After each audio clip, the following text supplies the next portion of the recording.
नमस्कार दोस्तों, स्वागत है आपका हमारे YouTube चैनल पर।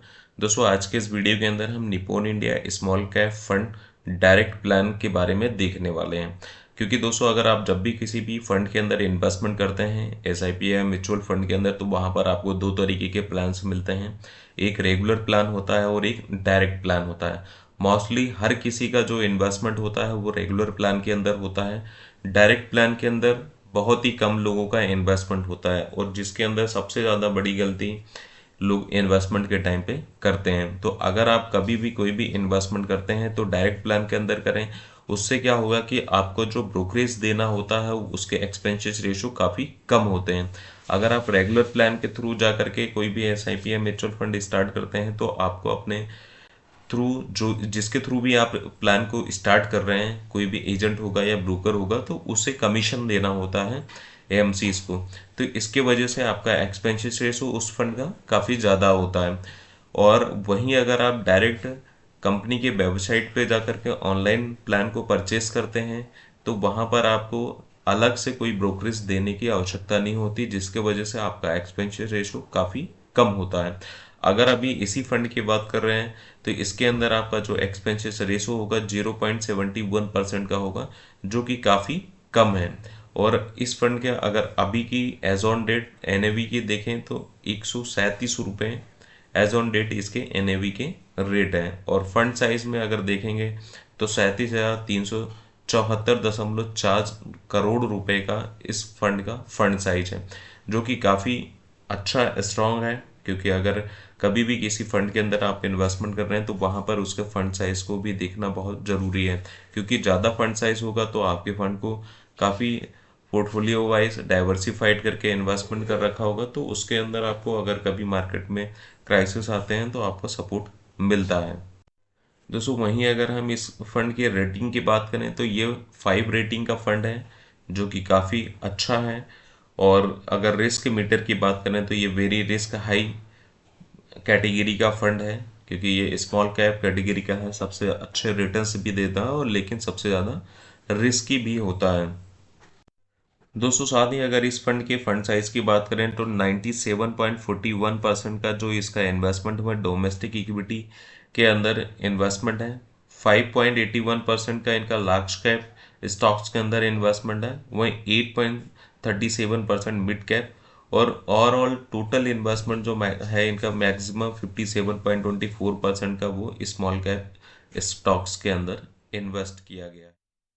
दोस्तों, अगर हम अभी इसके रिटर्न्स की बात करें तो इस फंड ने अभी तक का काफ़ी ज़्यादा अच्छा ज़बरदस्त रिटर्न दे चुका है।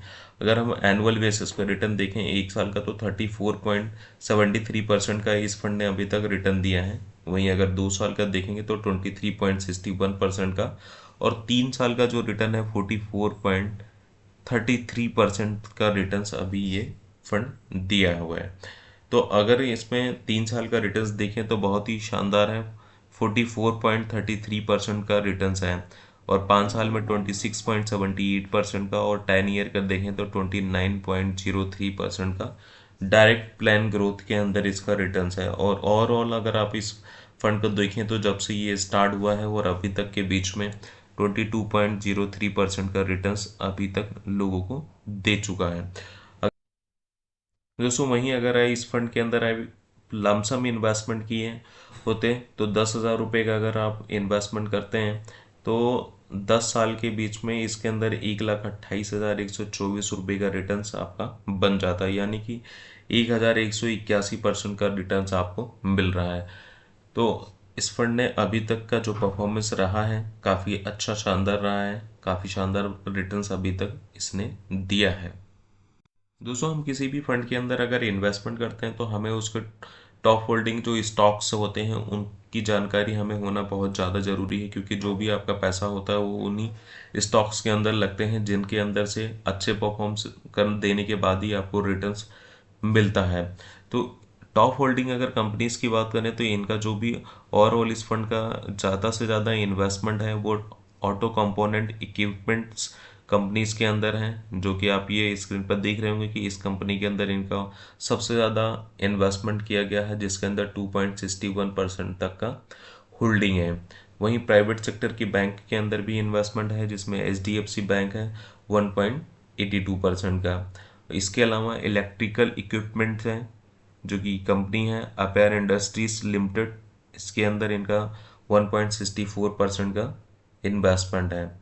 इसके अलावा कंप्यूटर और सॉफ्टवेयर कंसल्टिंग के अंदर इन्वेस्टमेंट है, telecom equipment and accessories, educational, heavy electric equipment. तो इस तरीके से अलग अलग कैटेगरीज के अंदर इन्होंने इस फंड को डाइवर्सिफाइड कर रखा है, ताकि फ्यूचर में किसी भी प्रकार के किसी एक सेक्टर में कोई क्राइसिस भी आए तो इतना ज़्यादा फर्क इस फंड के रिटर्न्स पे ना पड़े। तो ओवरऑल अगर आप देखेंगे तो इस फंड में काफ़ी आपका पैसा जो लग रहा है डाइवर्सिफाइड करके इन्वेस्ट किया गया है।